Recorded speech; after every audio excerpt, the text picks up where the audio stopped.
इफ्तार हमारा होना कैसा चाहिए आयशा? दस्तरखान तो बहुत बड़ा होता है। रमज़ान का एहतमाम करना है तो मैं आपको हेल्दी तरीके बता देती हूँ। आपने वो ड्रिंक चूज करनी है जिसमें लोएस्ट कैलोरीज है। दूध सोडा के बजाय ये लेमनेड वगैरह ज़्यादा बेहतर ऑप्शन है। जितना बेसन ज़्यादा होगा ना पकौड़ा उतना ऑयल एब्जॉर्ब करेगा। अच्छा। तो आपने करना क्या है, बेसन की अमाउंट भी कम से कम कर देनी है। ऑप्शन है एयर फ्रायर का। मैं एक ट्रिक बता दूँ कि रोल या समोसे एयर फ्राई में रख देंगे तो वो बिल्कुल ही पत्थर की तरह के बनेंगे। वो सहरी के बाद अब वक्त हो रहा है जी अफ्तारी का। तो अफ्तारी में सब लोग फिर आएंगे हम डिफरेंट कैटेगरीज की तरफ। सब लोग अफ्तार हमारा होना कैसा चाहिए आयशा? दस्तरखान तो बहुत बड़ा होता है एंड ऑनेस्टली मुझे लगता है शायद लाहौरियों का कुछ ज़्यादा ही बड़ा दस्तरखान होता है, जिसमें नॉर्मली क्या होता है, पकौड़े, समोसे, दही भल्ले, फ्रूट चाट, दूध कुछ लोग रख लेते हैं, कुछ लोग शरबत ऐड कर लेते हैं, तो कचौरी मिस कर दी। हाँ, कचौड़ी, ये सब चीज़ें होती हैं। तो बता दें फिर, ये ठीक है? अच्छा, अब ये है कि देखिए रमज़ान का हम सबको एहतमाम करना चाहिए, क्योंकि जब मैं पेशेंट से कहती हूँ सादा रहना है तो वो कहते हैं नहीं नहीं नहीं नहीं, रमज़ान का एहतमाम तो करना है। चले जी, हमने रमज़ान का एहतमाम करना है तो मैं आपको हेल्दी तरीके बता देती हूँ, यही सारा कुछ खाने का। और मॉडरेशन इज़ द की। सब कुछ खाएं थोड़ा थोड़ा, ये नहीं 4 समोसे भी रख लिए, 4 रोल भी रख लिए, कचौरी। दिन में एक फ्राइड आइटम कर लें। हाँ। और उसका तरीका मैं आपको समझा देती हूँ। रोज़ा आपने खोलना है 1 से 2 खजूरों के साथ। अब जो ड्रिंक है उसमें आपने वो ड्रिंक चूज़ करनी है जिसमें लोएस्ट कैलोरीज है। जैसे शुगर फ्री हमारे पास लाल शरबत आ जाता है। लाल शरबत हो गया या येलो वाला शरबत हो गया, ऑरेंज वाला हो गया, सब में आप शुगर फ्री ऑप्शन जो डायबिटिक पेशेंट के लिए अवेलेबल है। कई पेशेंट्स आगे से कहते हैं इसमें तो आम शरबत से भी ज़्यादा शुगर होती है। ये बिल्कुल गलत है। वो शुगर के पेशेंट के लिए बनाया गया है। अगर उसमें आम शरबत से भी ज़्यादा चीनी डाल देंगे तो शुगर का पेशेंट तो बीमार हो जाएगा। हाँ। तो आपने डायरेक्ट वो पानी में डाल के ले लेना है, या आप नींबू पानी, स्टिविया, कैंडल, सुक्राल डाल के ले सकते हैं, या आप मिंट मार्गरीटा बना सकते हैं। अब स्पार्कलिंग वाटर इजीली मार्केट में अवेलेबल है, उसके साथ बना लें। नहीं तो इतना सा सोडा डालना है, इससे ज़्यादा नहीं डालना। जो लोग दूध सोडा पसंद करते हैं, अब देखिए अव्वल तो दूध सोडा के बजाय ये लेमनेड वगैरह ज़्यादा बेहतर ऑप्शन है। लेकिन अगर आपने पीना ही है तो आप इतना ग्लास दूध का लें, ऊपर इतना सा सोडा डालें, वो भी डाइट वाला डालें, ताकि कम से कम वो जो इतनी ज़्यादा शुगर है वो स्पाइक ना आए आपका। इसके साथ आप फ्रूट बॉल खाएं। आपको जितना फ्रूट खाना है खाएं, लेकिन आपने एहतियात किस चीज़ की करनी है, उसके ऊपर कोई जूस नहीं डालना, उसके ऊपर कोई क्रीम नहीं डालनी, उसके ऊपर चीनी नहीं डालनी। हाँ, थोड़ा सा चाट मसाला, नींबू डाल के आपने फ्रूट बॉल जितना खाना है आप खाएं।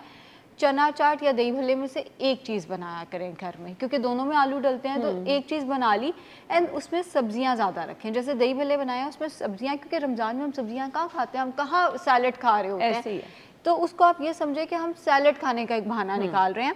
जितना आप क्वांटिटी ले रहे हैं उसमें वेजिटेबल ज़्यादा हों, फुल्कियाँ ज़रा थोड़ी सी कम, और उसमें दही भल्लों में चने ज़रा ऐड कर दें, क्योंकि फुल्कियाँ फ्राइड आइटम है तो उस तरह वो उससे निकल आएंगे। चना चाट अगर आपने बनानी है उसमें भी वेजिटेबल्स ढेर सारी, आलू ज़रा कम रखें, स्पाइसेस उसमें कम रखें। ये हो गया अफ्तार का एक सेक्शन। अब आते हैं मुझे टिपिकल फ्राइड आइटम्स हैं उनकी तरफ। अना जितना बेसन ज़्यादा होगा ना पकौड़ा उतना ऑयल एब्जॉर्ब करेगा। अच्छा। तो आपने करना क्या है, बेसन की अमाउंट भी कम से कम कर देनी है। अनियन की यू गोल रिंग्स निकालें, साबुत प्याज के अंदर से उसके रिंग्स निकालें, बेसन में बराए नाम डिप किया और जितने ऑयल में अंडा बनता है उतने ऑयल में पका लिया आपने। अच्छा। बजाय डीप फ्राई करें, बहुत ज़्यादा बेसन लगाएं। असल में तो वो आपने अपना एक जायका ही लेना है ना। तो अनियन के 3 से 4 रिंग्स ले लिया आपने। ये नहीं तो बैंगन को गोल काटे जैसे हम गोल आलू काटते हैं। बैंगन गोल काटा, बराए नाम बेसन में डिप किया, जितने ऑयल में अंडा बनता है उतने ऑयल में पका लिया। अब जैसे आप अनियन ही चॉप कर लेंगे या बैंगन ही चॉप कर लेंगे तो इतना ज़्यादा बेसन आपको निकालना पड़ेगा। हाँ। उस बेसन ने उतना ही ऑयल एब्जॉर्ब करना है। सब्जी ऑयल एब्जॉर्ब नहीं करती, सब्जी पानी छोड़ देती है, जिसकी वजह से जितना वो ऑयल एब्जॉर्ब करेगी उसकी क्वांटिटी बहुत कम है। तो अनियन के या बैंगन के या पालक का पूरा पत्ता बेसन में डिप करना है, चॉप नहीं करना उसको भी। इसी तरह कद्दू को फिंगर फिश कह रही, फिंगर फ्राइज की तरह काट लें, उसको बेसन में डिप करके वो बना लिया आपने। तो सब्जी के माँ सवाए आलू के सब्जी के पकौड़े होने चाहिए आपके।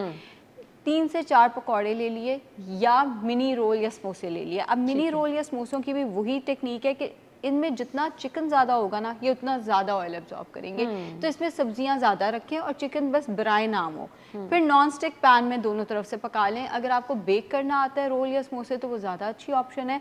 अगर आपके घर में एयर फ्रायर है तो वो भी बहुत अच्छी ऑप्शन है। एयर फ्रायर का मैं एक ट्रिक बता दूँ, पहले ब्रशिंग पे ऑयल लगाना होता है। अगर आप बिल्कुल ही डायरेक्ट ही रोल या समोसे एयर फ्राई में रख देंगे तो वो बिल्कुल ही पत्थर की तरह के बनेंगे, वो क्रिस्पी नहीं बनेंगे, वो पत्थर ही बन जाएंगे। तो आपने हल्का सा ऑयल ब्रश करके इनको एयर फ्राई कर लिया।